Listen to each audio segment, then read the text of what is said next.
There is a strange thing we do whenever pain appears. We run.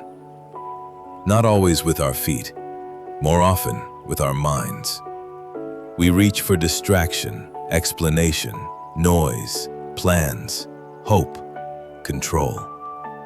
We try to get away from the feeling as quickly as possible, and then we wonder why it keeps following us. But perhaps what we are trying to escape is not chasing us at all. Perhaps it is tied to the very movement of escape. That is the odd trick of psychological pain. The fear of it becomes part of it. The resistance becomes part of it. The I that says, "I must get away from this," is already tangled in the thing it wants to avoid. And so what begins as one moment of hurt becomes something much heavier. Not because the feeling itself is endless, but because we keep tightening around it. If you put your hand in fire, of course you pull it back. The body is intelligent. There is no problem there. But when loneliness comes, or grief, or shame, or uncertainty, we do something else. We say, "This must not be happening." We tense against it, we brace, we argue with the feeling. And that is where the real trouble begins. Pain by itself can move. It has life in it. It rises, trembles, changes shape, fades, returns, shifts again. But when you resist it, you freeze it in place.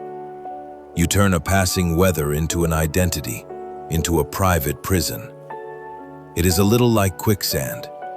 The natural impulse is to thrash, to fight, to force your way out. But the harder you struggle, the deeper you sink.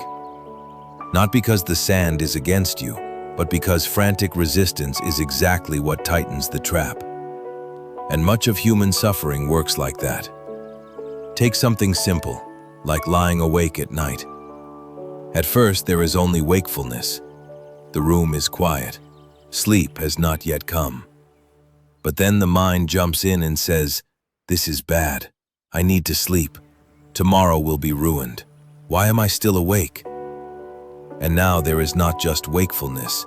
There is anxiety about wakefulness. And of course, that anxiety keeps you even more awake. The same thing happens with sadness. A person is afraid to feel it, so they fill every empty space with stimulation. Music, messages, screens, plans, conversation, anything to keep the silence away. But the sadness remains, waiting in the background, not because it is cruel, but because it has never really been allowed to speak. Or someone fears rejection, so they become careful, very careful. Always adjusting, always pleasing, always trying to say the right thing, be the right thing, never leave themselves exposed. But now their whole life is organized around avoiding one old wound. And that wound, without meaning to, becomes their silent master. This is why escaping pain keeps you tied to pain.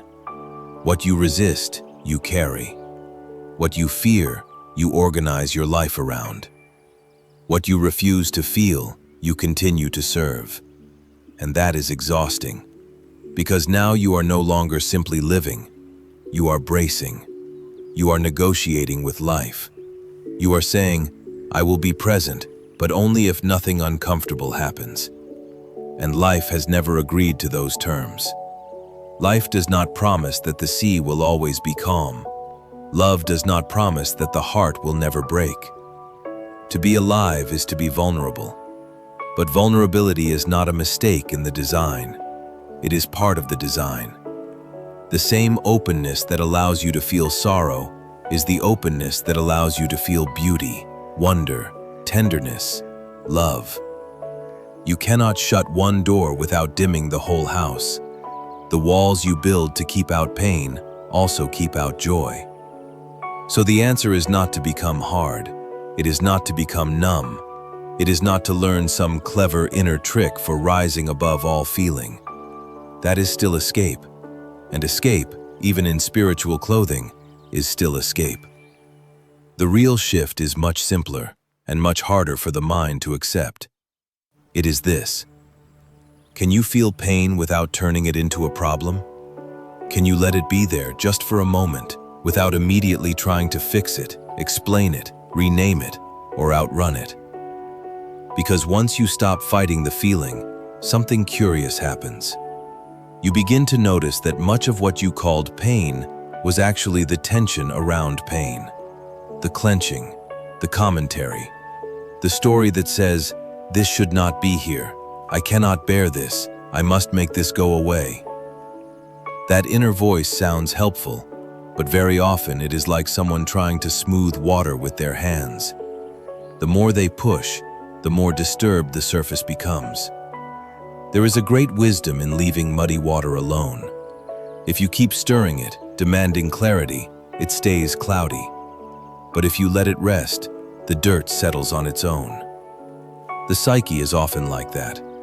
When fear comes and you do not rush to conquer it, when sorrow comes and you do not call it failure, when loneliness enters the room and you do not drown it in noise, something in you begins to quiet down.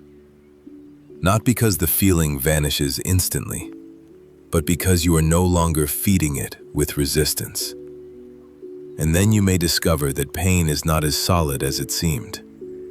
It moves in the body, a tightness in the chest, a heaviness in the throat, a trembling in the stomach, a heat behind the eyes.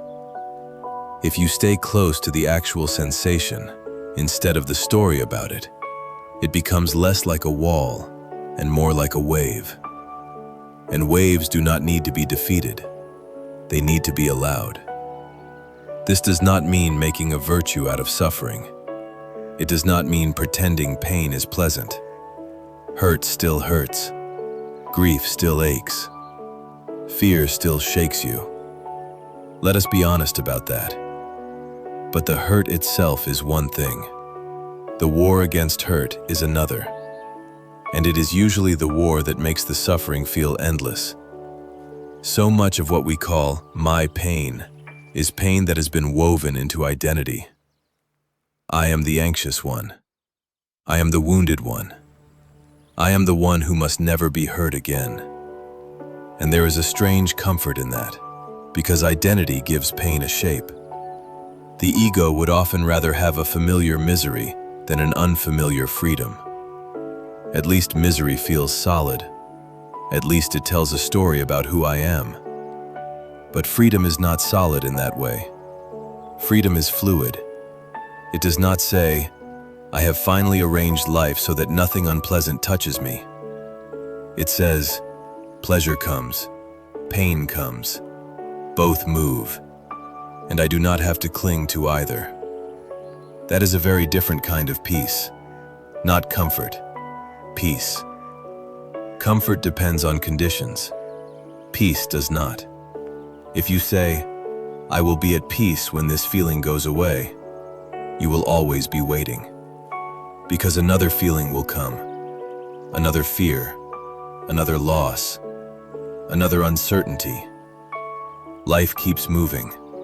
The weather keeps changing. Peace that depends on a clear sky is not really peace at all.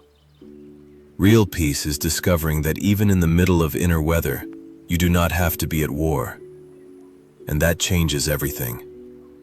Because now, when pain comes, the question is no longer, how do I escape this? It becomes something softer, something more honest. What happens if I do not move away? What happens if I let this be here just for now, without making it my enemy? And very often, you find that what seemed unbearable was made unbearable by the tightening around it. When the tightening softens, the pain may still be there, yes, but it is no longer a chain, no longer a destiny, no longer the hidden architect of your life. It passes through, like weather through the sky, like wind through an open window, like a note passing through silence. So when pain comes, let it come. When it goes, let it go. Do not build a house around it. Do not make it your master. Do not make it your name. Because the moment you stop fleeing pain, Pain loses the rope by which it drags you. And in that quiet, strange, gentle non-resistance, you begin to discover something deeper than comfort. Not a life without sorrow, but a life no longer imprisoned by the fear of sorrow.